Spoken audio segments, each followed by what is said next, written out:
Phase 1, The Dream.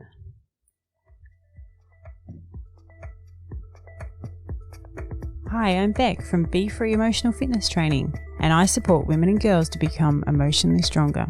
And I'm Vern from Move Forward Mentoring, and I specialise in male mentoring, helping boys and men find their passion, speak from their heart, and build better relationships. And together we are Rekindling Relationships. We work with couples through mentoring sessions as well as facilitating communication and creative workshops to build deeper connections. Welcome to our podcast, designed to help you strengthen and bring more fun into your partnership, as well as create a more loving, healthy, and strong connection.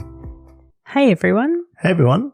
So now we're talking about blended families. Why are we talking about blended families, Beck? Due to our own experience of blending our own families together and realizing how tricky that actually is, but also talking to other people who have tried to do the same thing, and some have succeeded and some haven't.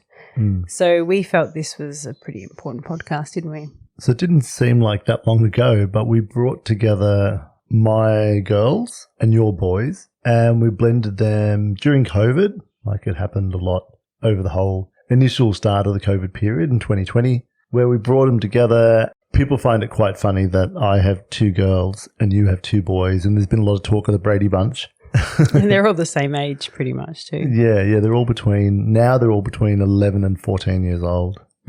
So the first stage is the dream. So let's talk about what dream we had when we started this. I don't think you realize exactly what you're getting yourself in for unless you were part of a blended family. And I was part of a blended family. Did you find that helped? Not at all.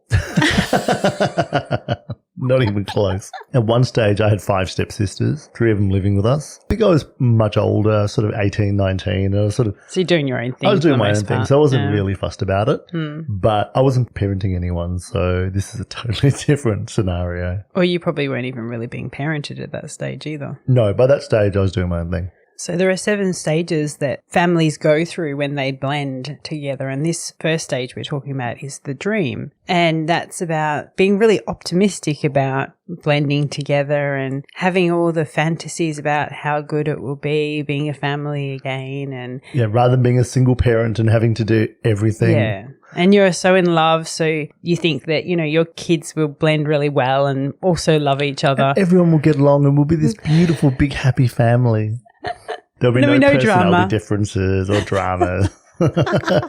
Did you feel like that though? No, I actually don't think I thought too much into the process of the fact we were bringing everyone together. At the time, my attention was focused on the fact that COVID was just sort of hitting our shores. A lot of work was getting cancelled for my business. The future was very uncertain at the time. Like, it's like, oh, okay, I'm not too sure how this is all going to go. The initial idea of us blending the family was actually just, we need to survive COVID. We need to actually be able to deal with this. Do we have enough money? Are we making enough money? Why are we going to do this on our own? Let's do this together. Let's bring each other into the same space. So we're not also living in 2 different houses under COVID. Paying 2 rents. Paying all the bills. In one sense, it was convenience, but I already knew I wanted to live with you. Like, that was already on the cards. I just didn't think it was going to happen for a little while. I think because of COVID, it sort of amplified everything and then shifted everything into another gear. How about you? What did you think about it before it all happened? No, probably similar. I'm pretty much a realist in my way of thinking. I'm very positive and optimistic that it would work. I didn't think it wouldn't be without its problems. You are blending kids that are all so different. You're changing their routines and you're changing their way of living. And I did think that it wouldn't be that easy, but I didn't think it would also be that hard.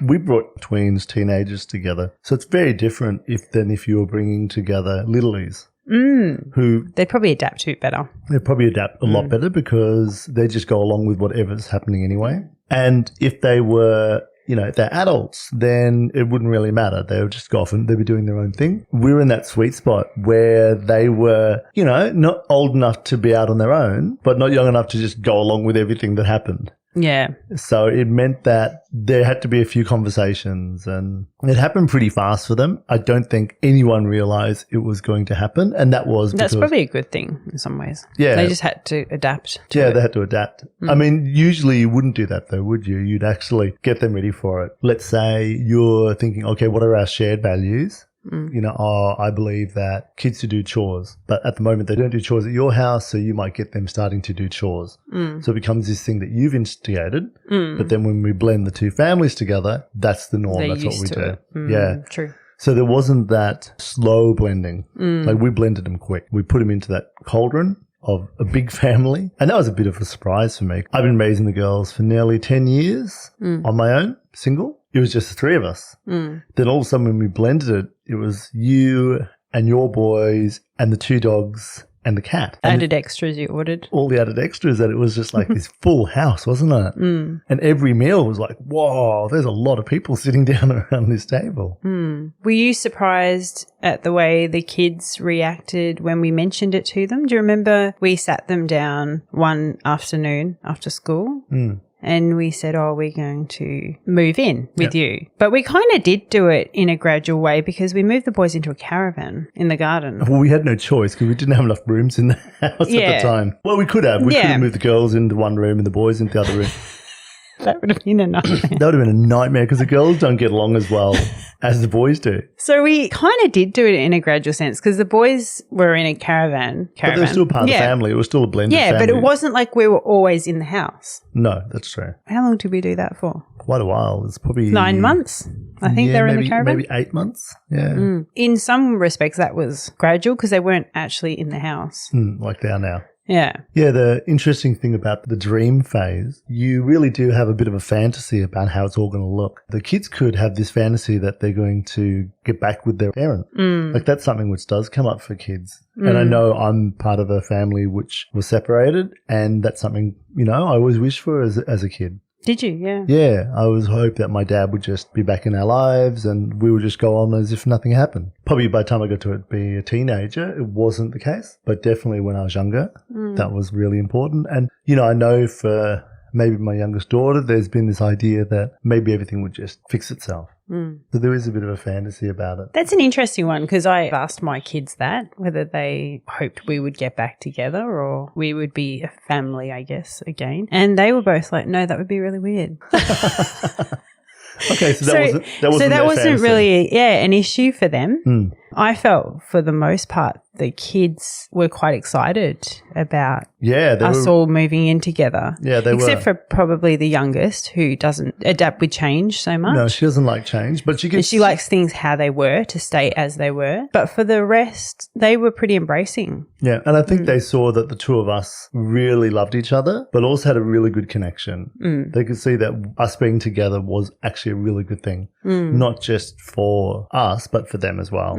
And that we could offer more into that space. And maybe the key is with this first stage is to not have too high expectations. That's actually a really good idea. It's like being in a relationship at the beginning. You do have this sort of vision of how wonderful this person is and it's amazing. And then, you know, people aren't perfect. No, nothing's perfect. Nothing's no one's perfect. If you don't have high expectations, if you just go into it realizing, okay, this is going to be a slow process. Yeah. There's going to be road bumps and just road bumps, speed humps, speed humps, road bumps. What's a road bump? Just make up my own words. I like how you make up your own words. Yeah, that's true. There's always going to be speed humps. There's always going to be obstacles. But I think if you embrace the fact that, okay, these are the things that we are doing, this is how it is, we'll all get through this together. Is there anything you would suggest to people out there that are at this stage where they're thinking of moving in together? Would there be any advice you would give them before they do that? That's a great question. I think that, like what I said before, is if you and your partner have an idea what that house is going to look like when you bring everyone in together, what are the shared values in regards to housework and screen time and technology? Similar routines. And actually then start doing that in your own houses.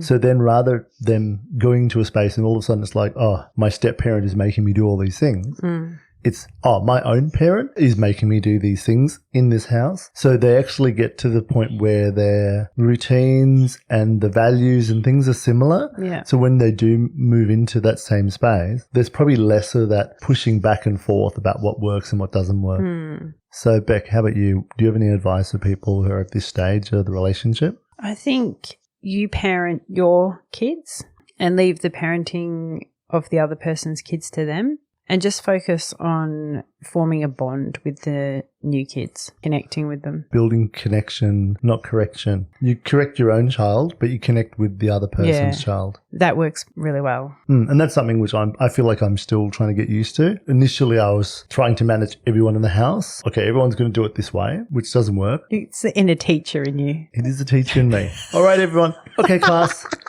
This is how it's going to roll. Can't take the teacher out of you. I can't.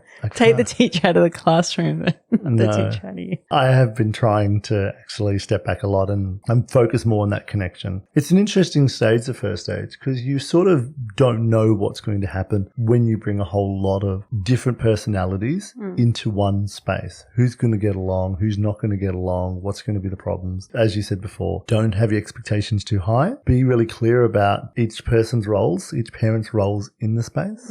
Set up pre-existing sort of routines. And expect that you're going to have ups and downs. And that's okay. Yeah. So this was phase 1, the dream. Join us next time for phase 2, the reality. Thanks for listening. Please subscribe and follow us. And check out our website at rekindlingrelationships.com. Bye for now. See ya.